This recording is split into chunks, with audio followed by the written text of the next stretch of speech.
Today we're going to talk about what I think of as the three sisters of consciousness. And they're very linked together: hope, peace, and love. Okay. If you don't have any hope in your life, it's very, very hard to feel the other two. Okay. So hope is like our trigger point for feeling like the possibilities of things. And when there's possibilities, then there is the capacity to go, okay, I don't have to fight for everything. I don't have to scratch and, I can actually relax back into my essence in some way. And hope is not like because your life is hopeful. I remember reading the book by Viktor Frankl and talking about the people that survived the concentration camps were two groups. The people that saw something beautiful every day that gave them hope, whether it was a sunset walking back from, or whether it was just, sharing something with someone else, something that gave them hope.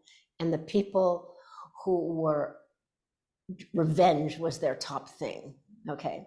So hope in hopeful situations is great, but hope, being able to see through challenging situations into something that's hopeful, is fantastic. And hope brings a feeling of openness, which allows us to feel an expanded heart place. And love comes from a place of, you can feel love even if you've never been loved, but the chances of that are very slim. So love begets love. And love is just like any other muscle in our body. If we don't use it and we don't actively love people, situations, challenges, most of all ourselves, then we can't expand it out. And peace comes from having hope and love, right? When you have hope and you feel that you can love and you are loved, then peace is an innate essence of you. And people feel it because it emanates from you. And right now, God knows the world needs a lot of that peace salve, right? So how do we practice hope in challenging situations and help those around us to feel hope? Last night, I got a text from our tenant that her catalytic converter got stolen on her car. So she was feeling very down and defeated, and, because they're not cheap to replace. And yet it takes literally 15 seconds to remove a catalytic converter. That's how, fast you can do that. And I said to her, when we get upset about a situation, and, we're going to get upset. It's just how fast we get an upset. We're paying for something twice, right? We're paying with our upset, which takes you down internally, and then we're paying with the situation. So hope is seeing that beyond that situation, right?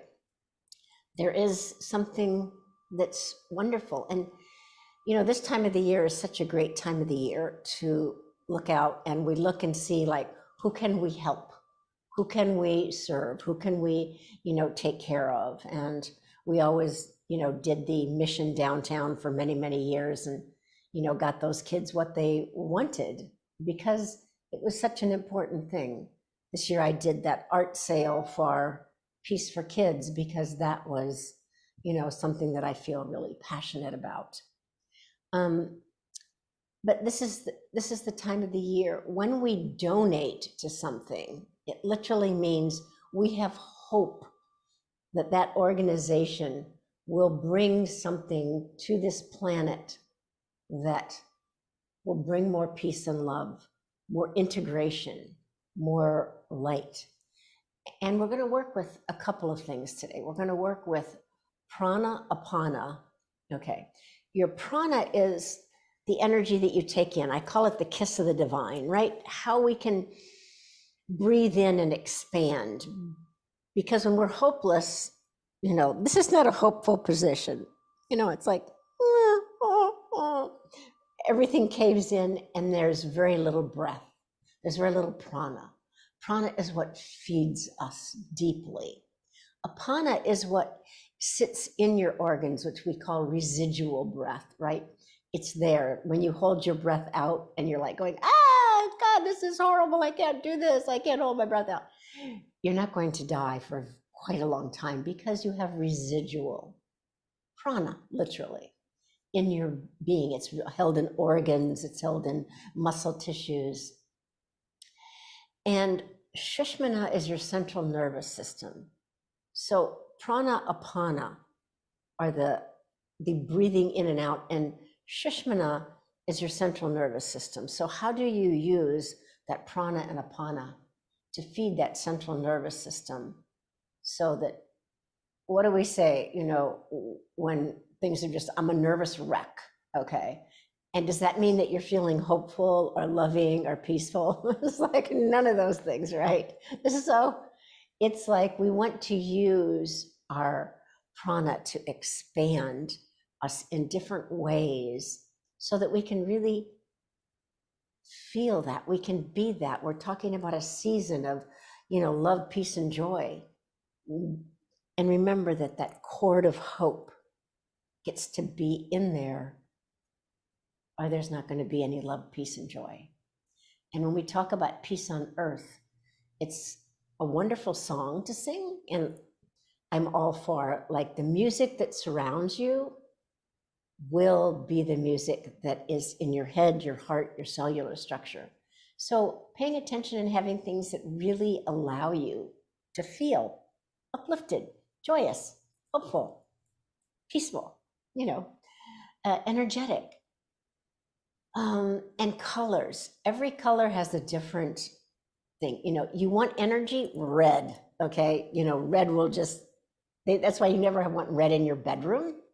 But red is a color that, so many advertisers have found is very effective in getting people to buy it, take it, feel like it's, something good. It's energy. Yellow is a very different kind of energy. Yellow is hopeful. It's sunflowers. It's, that hopeful energy. Green is one of the colors of your heart. It's trees, it's life force. And blue and purple. Purple is, we're not talking about chakras here, but purple is that color of the divine. It's, royalty. It's those colors that allow you to feel and feed your divinity.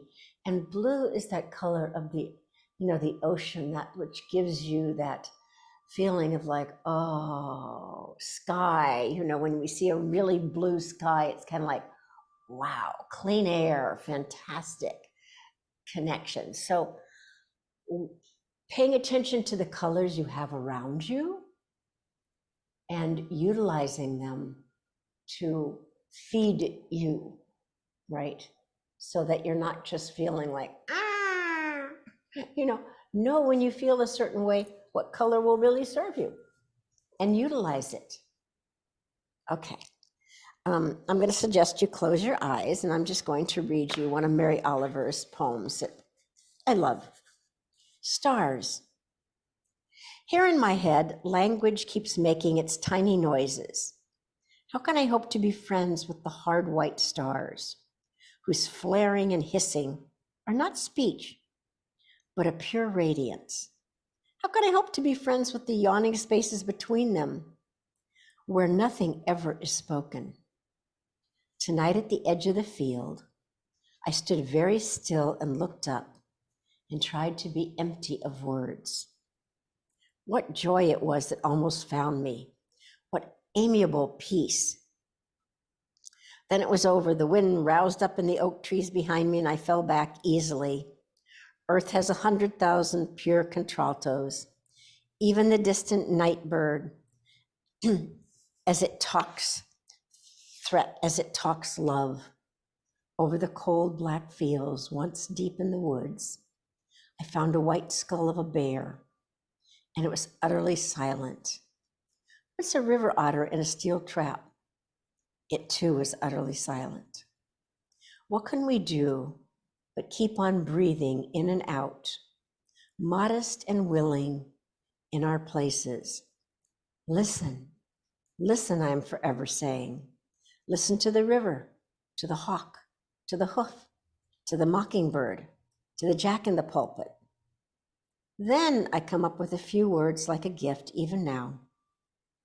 As the darkness has remained the pure, deep darkness, even the stars have a twirl of light while I stood here looking up, one hot sentence after another.